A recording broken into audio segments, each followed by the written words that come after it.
भारत में कोविड के नाम पे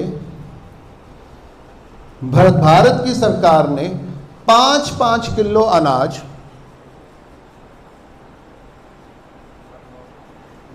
अस्सी करोड़ जनता को कितने साल से बांट रही है? 3 साल से बांट रही है। कहां से बांट रही है? जितना स्टॉक था भारत का उसमें से बांट रही थी। तो जितना भी स्टॉक था, जितने भी एफसीआई के गोडाउन थे, उसकी कैपेसिटी थी लगभग 480 लाख मीट्रिक टन। उतनी कैपेसिटी है भारत के सारे एफसीआई के सरकारी गोडाउनों की। 5 साल से सरकार ने क्या किया कि उन्होंने देखा कि अब उतना अनाज भरने की ज़रूरत नहीं है। उन्होंने एक कमेटी बनाई जिसका नाम शांता कुमार कमेटी है। वो 2012 में बनी थी। उस कमेटी के प्रेसिडेंट उस समय के जो चीफ मिनिस्टर थे गुजरात के, नरेंद्र मोदी थे। इन्होंने सारा अध्ययन करके एक नियम निकाला, एक मतलब कंक्लूजन निकाला कि जितना भी अनाज भारत में पड़ा है, गोडाउनों में पड़ा है, उसमें से 30% अनाज तो सड़ जाता है पड़ा। यह जनता भूखी होती है, वहां अनाज पड़ा सड़ जाता है। और उसमें से मैक्सिमम सड़ नहीं जाता, सड़ाया जाता है और सड़ा के उसको ऑक्शन किया जाता है और ऑक्शन करके मार्केट में मिलों को दिया जाता है और मिलों से जो सड़े हुए अनाज का आटा बनता है वो हम लोग चक्की का आटा खाते हैं। ये एक कंक्लूजन था।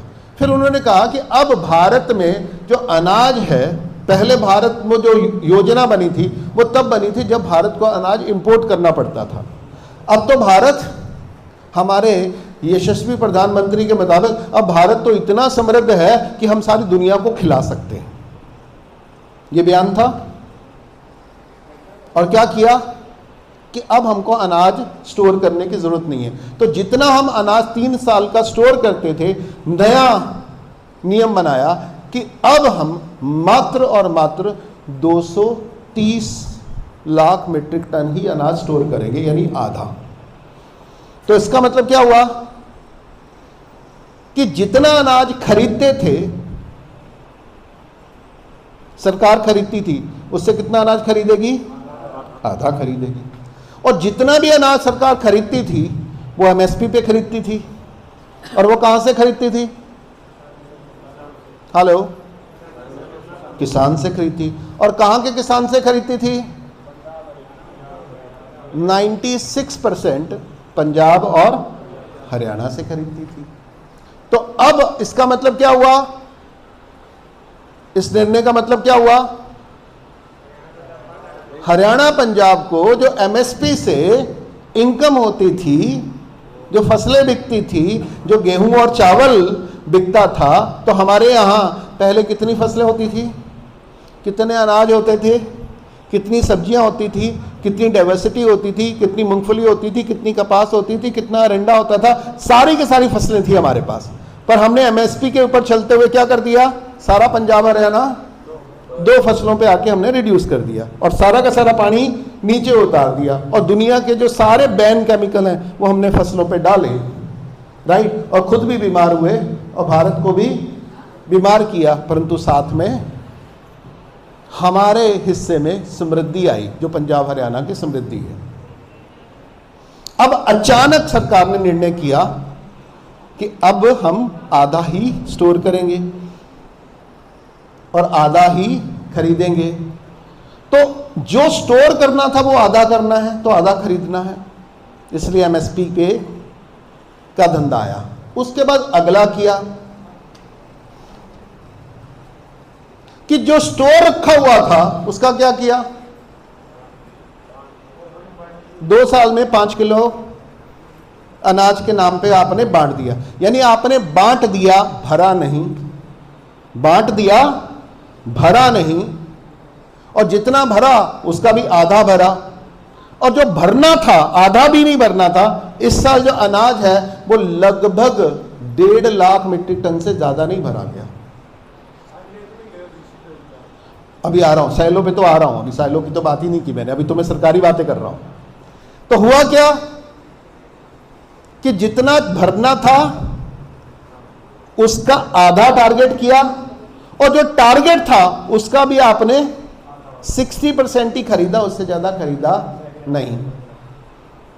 तो यानी भारत का जो अनाज का भंडार था वो जरूरत से केवल 7 महीने का अनाज पड़ा है भारत के पास। कितने का? 7 महीने का। अब 7 महीने का अनाज आपके पास पड़ा है, कितने लोगों के लिए? 1 लाख, 1 करोड़ या 150 करोड़ लोगों के लिए केवल 7 महीने का है। पिछले साल पूरे यूपी में, बिहार में, झारखंड में, छत्तीसगढ़ में लगभग क्या था? सूखा था।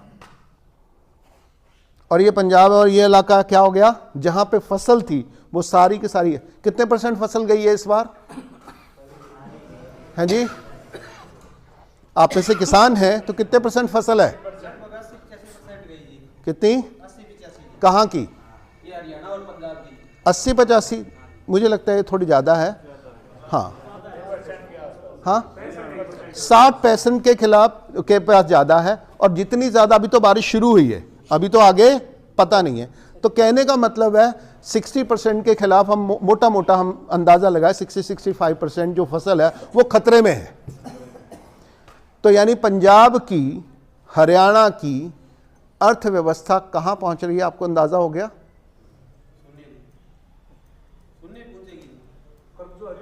और ये कौन कर रहा है? सरकार, यानी लीडरशिप। ये किसके निर्णय से हो रहा है? इस देश के लीडरशिप से हो रहा है या दुनिया की लीडरशिप से हो रहा है?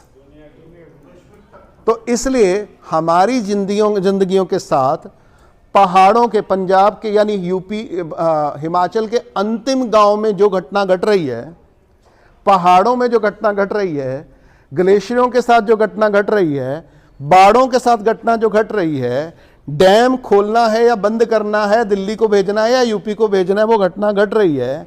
मणिपुर जल रहा है, राइट? कहीं सूखा है और कहीं बाढ़ है, राइट? और ये जो घटना घट रही है, और तापमान में इतनी बड़ी वेरिएशन आ रही है, और हमारे सारे के सारे जो अन्न भंडार हैं वो लगभग, तो भारत की या किसी देश की जो सबसे बड़ी सुरक्षा है वो क्या होती है? फौज होती है, लोग होते हैं, या भोजन होता है? क्या होता है? भोजन। तो भारत की जो अंतिम डिफेंस लाइन है वो क्या है? भोजन है, अन्न भंडार है। और वर्तमान लीडरशिप ने वो जो अंतिम डिफेंस लाइन है वो भी तोड़ दी। सेकेंड डिफेंस लाइन किसी भी देश की वो होती है परमानेंट आर्मी। आप लोगों से एक छोटा सा सवाल पूछता हूं, मैं मुद्दा लीडरशिप की बात कर रहा हूं, राइट?